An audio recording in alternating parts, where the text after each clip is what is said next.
I'm here with Tracy Brenneman, who is the Guardian Ad Litem District Administrator. Tracy is going to tell us a little bit about the Guardian Ad Litem program. I myself had never heard of it until a couple of weeks ago. So Tracy, how long have you been involved with the Guardian Ad Litem program? Well, I actually came into this position in February of this year. So as far as being on staff with the Guardian Ad Litem program, I'm relatively new. However, I've been involved on the other side with the Department of Social Services for almost 29 years. So I've worked with the program as a partner on that side. And what is the Guardian Ad Litem program? What does a volunteer like yourself do? Okay.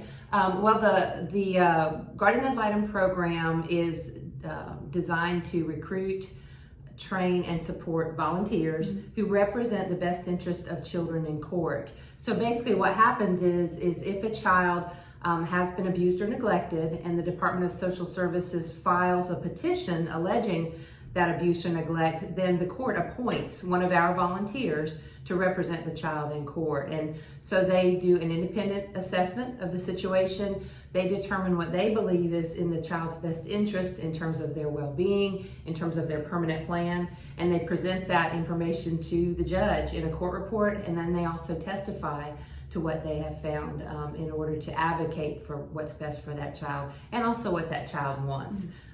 Again, we're the voice of the child, and sometimes that can get lost in the court process. So it's really important to us to make sure we're representing that. And I'm curious about how, what's the oldest child you've had? What's the youngest child you've had? Okay. Well, the program serves children birth to, until they age out at 18. So, there've been a vast amount of them. I am currently acting as a volunteer in order just to get more of a sense of what our volunteers do and have a case involving, elementary school age kids. So, but of course, when I was on the other side of the fence, I've had children of all ages. In my role as district administrator, I supervise the Guardian Ad Litem supervisors who supervise the volunteers, and that's how the staff is set up. And with the cases, about how many cases would a volunteer have at a time? Well, our goal is for them to have one case at a time, which would be a family, a group of children. Some of them have more. Our max would be 2. We don't want them to have any more than 2. Of course, this is a volunteer situation, so we understand that people have lives, they need to be able to do the things that they need to do for their own families. So we try to keep that to 1 because that also allows them to give the time they need to that one child in that one case. We do have volunteers that have more than that because we need more volunteers, which is why we're actively recruiting right now in all 3 counties. Our district covers Carteret, Craven, and Pamlico counties.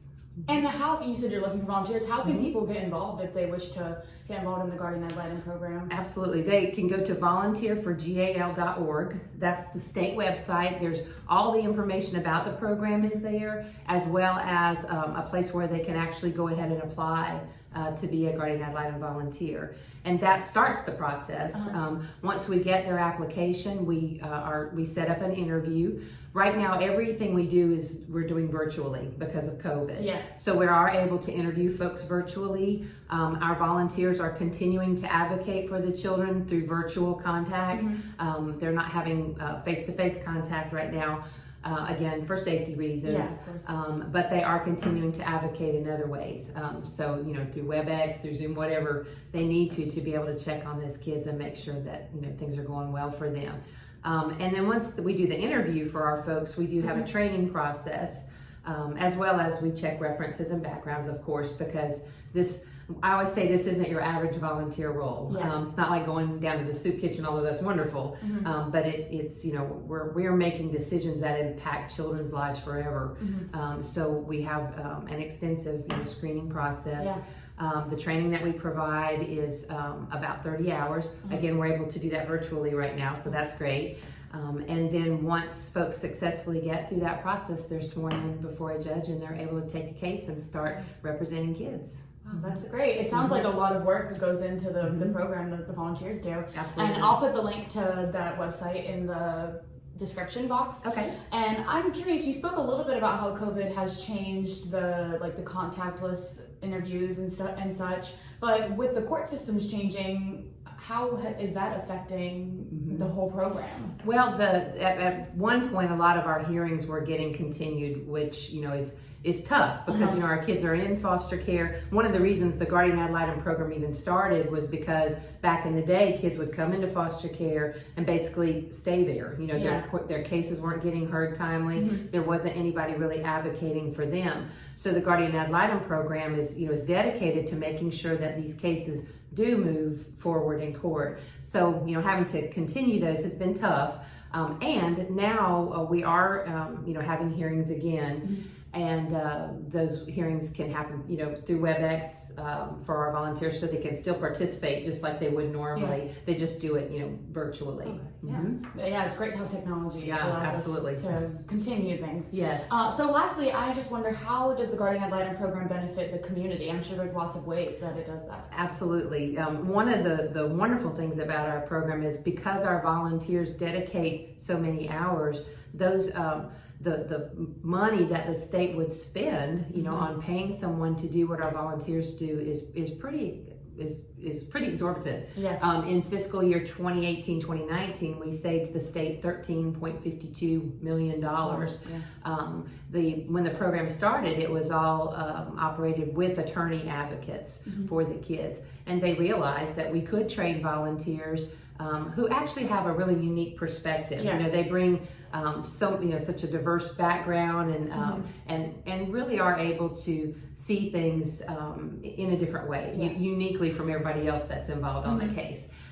So, you know, them coming into that and providing those volunteer hours saves money. The other positive is because they are dedicated to that child, they're, you know, often the one constant for these kids when they're in care. You know, unfortunately, there's a lot of systemic issues. There's a lot of turnover with social workers. So kids are always having somebody new in their lives. When they have a Guardian Ad Litem, they stick with them through the life of the case. And so, you know, they're there to be sure that these kids have the best outcomes that they can. Because unfortunately, what happens is when kids age out with no good permanent plan in place and nobody looking out for their well-being, they often become homeless. They can get involved, unfortunately, in criminal situations. A lot of them don't finish their education, so their employment opportunities are less. So, you know, having the Guardian benefits the community because these kids are going to be in our community. And so for them to come out successful is going to help everybody. Yeah, of course. Well, this really is an amazing program, and thank you for speaking with me. Sure. Thank you. Happy to do it. With the Carteret News Times, I'm Karamia Valentine.